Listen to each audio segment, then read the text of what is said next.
histoire de quoi ça malchance. Hein? C'est même une histoire de quoi ça. Un DJ que vous cherchez comme ça. Un dernier né de son village. Il est né la nuit pendant la pluie. Hein? Voilà. Pour ceux qui ne me connaissent pas, je m'appelle Joseph Mbe. On nous top. Mais surtout appelez-moi Magnus. Hein? Bonjour maman, vous allez bien? Ok. Appelez-moi Magnus tout simplement. Voilà. Je suis devant vous vraiment, je me sens vraiment très triste. Aujourd'hui, grâce à Dieu, j'ai changé. Je suis devenu prêtre. Ça n'a pas été facile, mes amis, laissez-moi vous raconter ma vie jusqu'ici. Bushima Comedy Club. Bushima Comedy Club. Il y a certaines choses qui me tracassent. Hein? C'est un peu bizarre. Vous allez rire au poulet avec qui? Au poulet avec qui? C'est dit, Bushima Comedy Club, vous allez répondre du rire avec Magnus TV. Vous avez compris, non?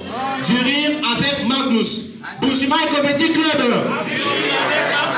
Voilà, c'est ça même que je cherchais. Vous tardez comme ça, pourquoi applaudissez d'abord pour vous-même? Non, mais sinon, vous êtes vraiment mignons ce soir. Hein. Je vous aime, je vous adore. Ok. Ma vie avant la conversion, j'étais vraiment un type bizarre. Je suivais les petites filles partout. Mais grâce à Dieu, je suis devenu ce que je suis aujourd'hui. Voilà. Donc, vous devrez quand même accepter mon statut. Je suis maintenant prêtre. Voilà. Mais je vais vous relater ma vie avant. Ce qui m'a poussé vraiment à renoncer à cette vie-là de merde. Vraiment. J'ai appelé ça vie de merde parce que moi-même j'étais dedans, mais je ne comprenais même pas si je vivais ou pas. Mais quand même j'étais dedans. Voilà. J'ai quand même une petite question à vous poser. Est-ce que vous êtes là? Est-ce que vous êtes là?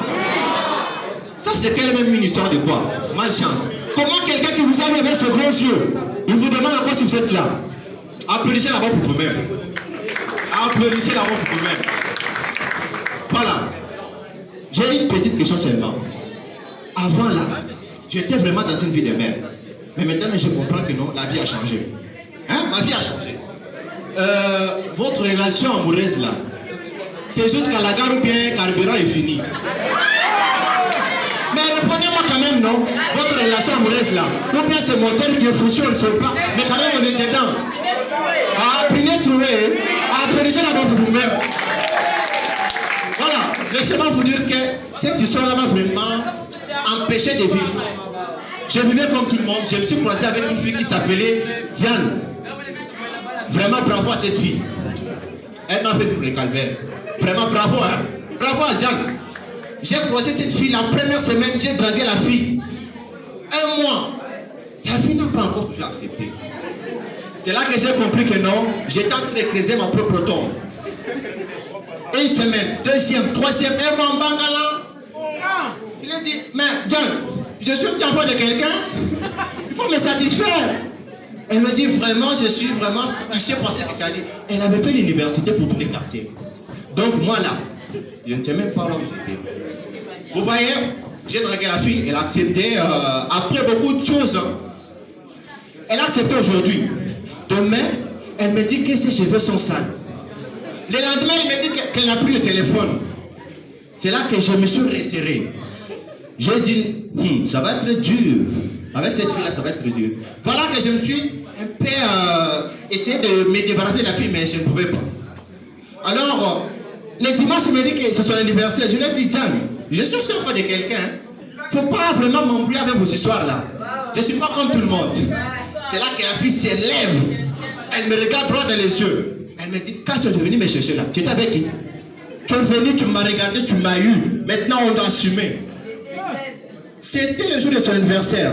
Je lui ai demandé juste un petit bisou. Un petit bisou comme ça là. Elle m'a donné. Les bisous là. Vous voulez savoir? Ah, vous êtes curieux, hein? Demain, quand je fais bisou après bisou, la fille, Jeanne, elle est venue me donner un carton en brosse à dents. Un carton comme ça, de brosse à dents. Voilà. Donc là, je lui ai dit, Jeanne, je n'ai pas besoin de carton de brosse à dents. Elle me dit, toi, tu n'as qu'à avoir tes dents là, non? C'est ça qui m'a poussé à rejeter la fille. C'est là que je suis allé retrouver Esther. Voilà. Vous voyez l'amour, hein? C'est comme une chanson de couplet décalé. Parce que chanson de couplet décalé. Donc vous pensez que non, la chanson termine déjà. c'est là que tu as un DJ comme celui-ci, un dernier de ton village, qui dit, tous les gars, la danse commence. C'est comme ça avec l'amour.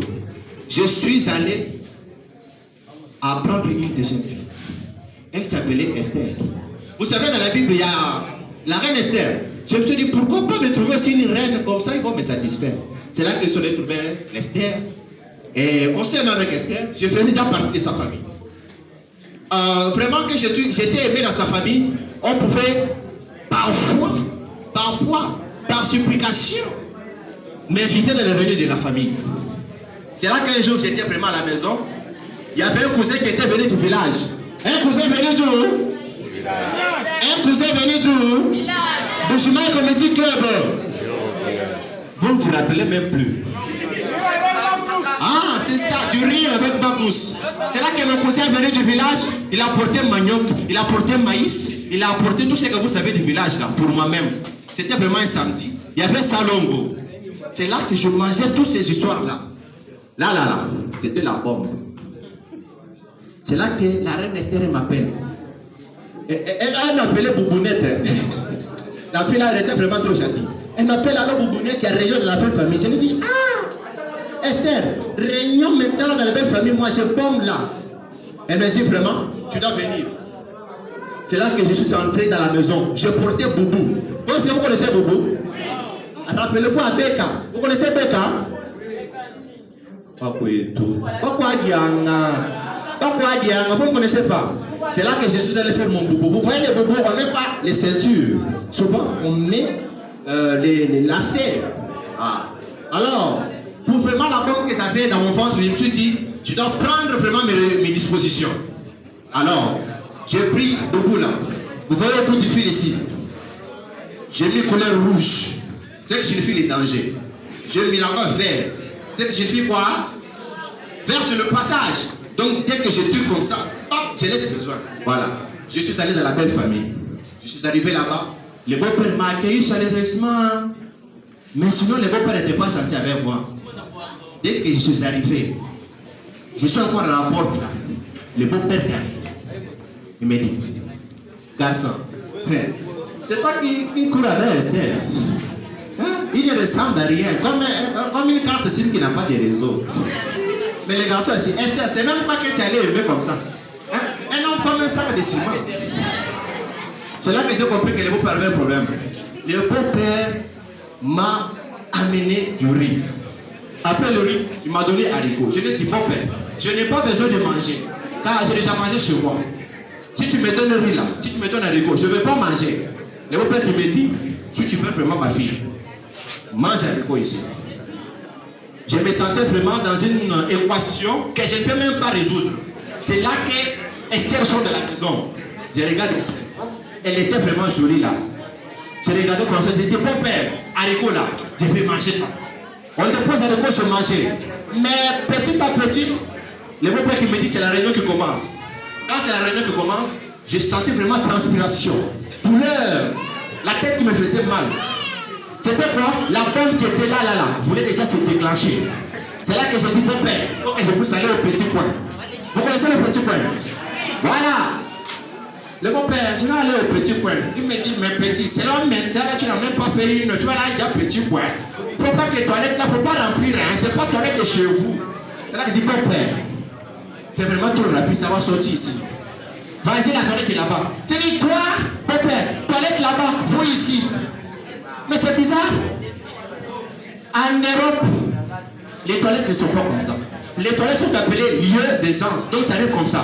Tu te mets, il y a méditation, tu médites sur la parole de Dieu. Mais ici en Afrique, tellement que vous êtes nombreux dans la parcelle, la porte de la toilette est venue ici.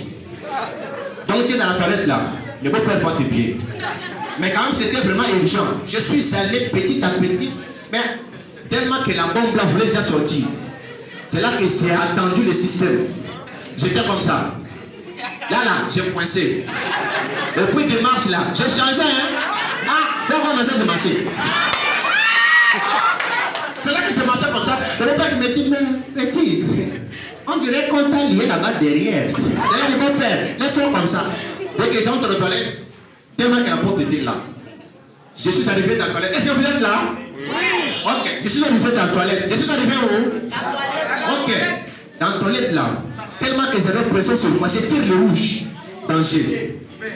C'est là que je me demande qu'est-ce que je peux faire. Je vais dire, je cale en l'air. Je cale quoi? Je cale en l'air. C'est là que je fais ça. J'ai un peu fait ça. Et puis j'ai essayé de tirer. Ah, c'est sorti. Alors pour faire besoin, il y a certains besoins qui viennent quand même avec discrétion, donc petit à petit. Mais avec d'autres, avec un vrombissement. Mais c'est toujours mal. Avec vrombissement, avec vitesse. Donc ça sort comme ça fait du bruit. Comme mon père était dans la maison là-bas, j'ai dit, je vais attendre les opportunités. C'est là que je regardais. Dès qu'il y a un petit bouton au fond là-bas, je laisse, je calme. Dès que j'entends une personne encore, je laisse, je calme. C'est là qu'il y a la sorcellerie, dans la belle famille, les petites filles. C'est comment? Il y a une petite fille qui sort là. Et c'est depuis que tonton essayait d'entrer dans la toilette. Ouais, c'est là que j'ai compris que tout le monde était alerté. Alors, qu'est-ce que je vais faire? Je vais sortir. Mais comment? Boubou à main. Pantalon comme ça serré. Derrière là. C'est comme si un petit chauffeur qui joue avec vitesse. Donc c'était. Donc je dose. Je lâche. Je laisse. Quand je calme, je dose encore. Mais c'est fait bien. Je calme encore, je bombe. Vraiment, pour sortir de la toilette. Dès que je fais un pas, deux pères qui me regardent. Je sors. Que l'autre la main comme ça. Je regarde de l'autre côté. Il y a la belle-mère qui me regarde. Qu'est-ce que je fais? Je regarde à droite. Quand je regarde là-bas, c'est Esther. Et je me suis voilé. Quand je suis tombé. Et c'est comme ça que je vous dis que histoire là du mariage, je n'en veux plus. Je vais rester bref. Merci beaucoup. C'était Magnus.